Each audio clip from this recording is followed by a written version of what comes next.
Sasampahan ng ethics complaint si Cavite 4th District Representative Kiko Barzaga ng dati niyang partido na National Unity Party.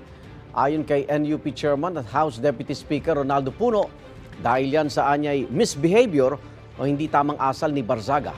Pinakita ni Puno ang ilang online post si Barzaga na magiging basehan ng ethics complaint gaya ng umano'y kalaswaan. Pati pambabastos sa ilang opisyal ng gobyerno. Meron ding ilang posts na tila nag-uudyok na sunugin ang kamera na may tuturing daw na inciting to sedition.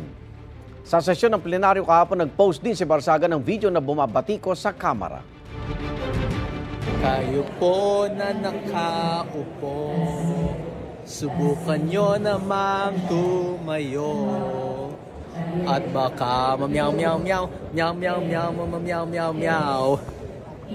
Magbabago na ang House of Representatives. We will bring justice into this corrupt system. Tinan niyo nga itong mga pinapakita niya. Yan ba kilos siya ng matinong congressman?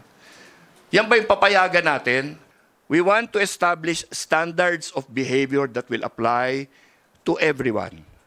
And if you get to Congress, you are presumed to be sound of mind. Sa isang Facebook post, sinabi ni Barzaga na nagkakamali si Puno dahil siya raw ang nananawagan para sa kapayapaan.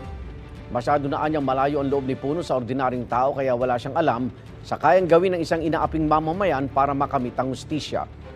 Sinisikap ang kunin ang pahayag ni Barzaga tungkol sa isa sa pang ethics complaint laban sa kanya.